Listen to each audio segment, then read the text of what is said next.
Salut tout le monde. On a parlé en première année et on va continuer à parler en deuxième année d'intervalles de R bien sûr, et en particulier d'intervalles ouverts et d'intervalles fermés de R. Alors aujourd'hui, on va se mettre d'accord d'abord sur la définition d'un intervalle, puis rappeler les différents types d'intervalles, et enfin, on va préciser les intervalles ouverts et les intervalles fermés de R. Donc, pour la définition d'un intervalle de R, si je considère une partie quelconque de l'ensemble R, alors on dira que cette partie est un intervalle de R si, lorsque vous prenez deux éléments quelconques, de cette partie, alors, à chaque fois que vous preniez un élément compris entre ces deux éléments, alors ce troisième élément, il reste toujours dans la partie I. D'accord? Alors, c'est ce que j'ai exprimé, d'accord, à l'aide d'une proposition quantifiée. D'accord? Alors, si pour tout couple XY de I2 et pour tout Z de l'ensemble R, alors si Z est compris strictement entre X et Y, alors Z appartient à I. Voilà, alors maintenant, voyons les différents types d'intervalles de R avec leur représentation sur la droite numérique réelle. Alors, il y a l'intervalle AB, fermé en A et fermé en B.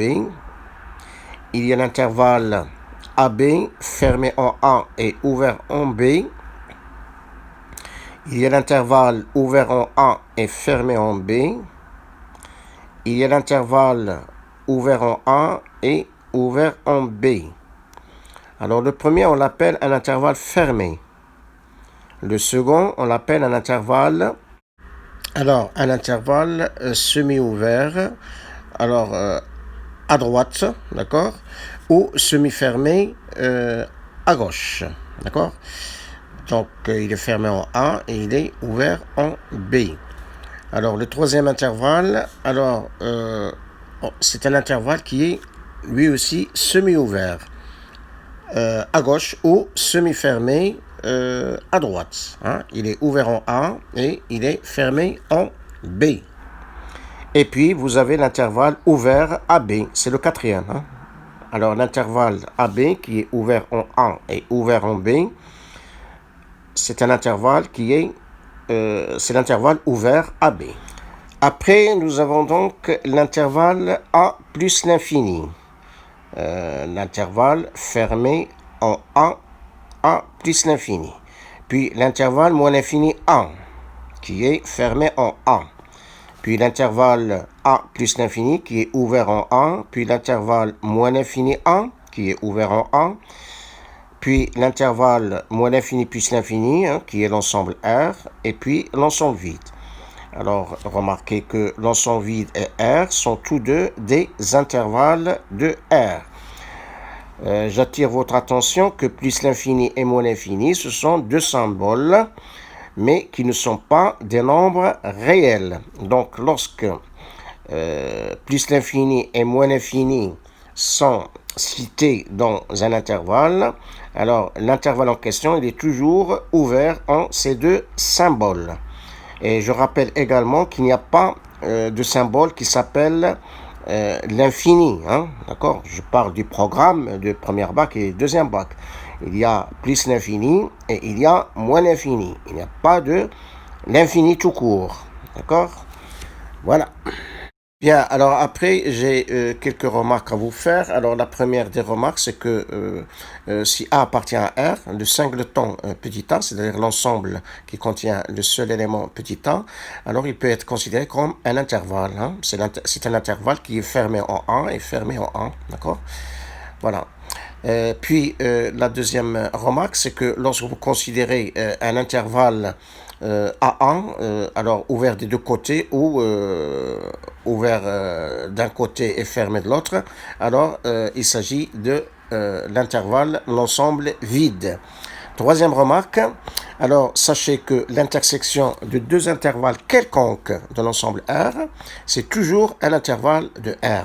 Mais attention, la réunion de deux intervalles de R n'est pas en général un intervalle de R. C'est-à-dire, ça peut être un intervalle de R, comme ça peut ne pas être un intervalle de R.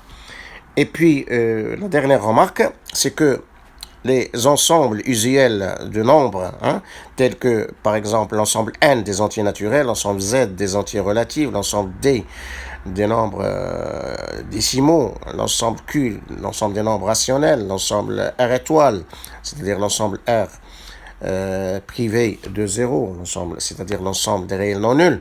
Alors, tous ces ensembles-là ne sont pas des intervalles de R. Ensuite, ici, je classifie donc les intervalles ouverts et fermés de R.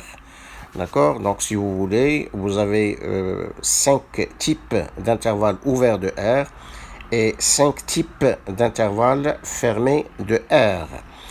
D'accord? Alors, pour ce qui concerne les intervalles ouverts de R, donc vous avez l'intervalle ouvert AB, d'accord? C'est-à-dire ouvert en A et ouvert en B. Vous avez l'intervalle moins infini A, ouvert en A. Bien sûr, puisqu'il y a la moins infinie, c'est toujours ouvert. Il y a l'intervalle A plus l'infini, ouvert en A. Et il y a l'ensemble R, il est lui aussi considéré comme un intervalle ouvert. Et l'ensemble vide, lui aussi, il est considéré comme un intervalle ouvert. Et puis, pour les intervalles fermés de R, alors il y a l'intervalle fermé AB, d'accord? Alors, donc, fermé en A et fermé en B. Il y a l'intervalle fermé moins l'infini A. Bien sûr, il est fermé en A, parce qu'il ne peut pas être fermé en moins l'infini. Moins l'infini, c'est toujours ouvert, parce que moins l'infini, ce n'est pas un nombre réel. Donc, il y a l'intervalle fermé moins l'infini A. Il y a l'intervalle fermé A plus l'infini. La même chose, bien sûr, il est fermé en A. Et il y a l'intervalle fermé R. Alors, l'ensemble R, il est considéré comme comme un intervalle fermé. Et l'ensemble vide, lui aussi, il est considéré comme un intervalle fermé.